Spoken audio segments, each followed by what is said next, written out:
ইরানোর supreme leader Ali খামানিক হত্যা করাত এইজন বাংলাদেশী মিয়ার কোটিত জুই লাগিছে। আপোনালোকে শুনি লওক কি কৈ আছে আমাক, তাৰ পাছত মই উত্তৰটো দিম। ইজৰাইল আৰু ইৰাণৰ মাজত যুদ্ধ চলিছে। আমাৰ অসমত কেইটামানৰ পিছপৰাত তেল বাঢ়ি গৈছে। আলী খামানেক ইৰাণৰ আলী খামানেক সুপ্ৰিম লিডাৰক যি হত্যা কৰিলে ইজৰাইল আৰু আমেৰিকা মিলি, অসমৰ কেইটামানে এনেকুৱা দেখিছে যে সিহঁতেহে মাৰি থৈছে যাই পেলাই ইৰাণৰ ভিতৰত সোমাই পেলাই সিহঁতে মাৰি থৈ আলী খামানে। এনেকুৱা ফূৰ্তি সিহঁতৰ পিছপৰাত দম।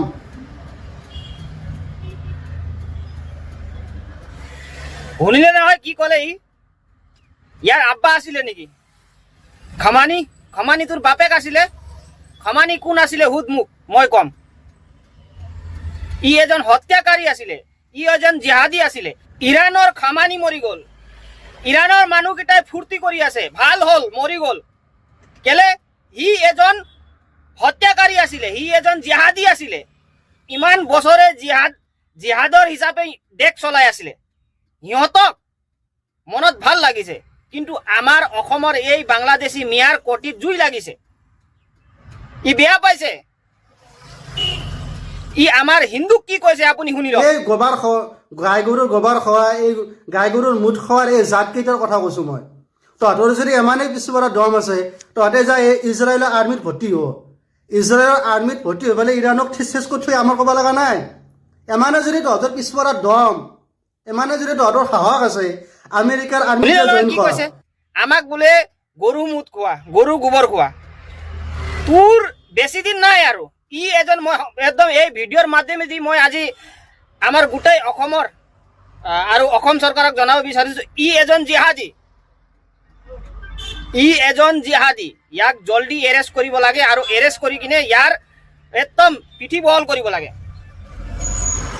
ইৰাণত মৰিছে, তোৰ কি হ'ল? তই ইৰাণত মৰিছে, আমাৰ ইয়াত ভাৰতবৰ্ষৰ হিন্দু মানুহক তই গালি দিবি?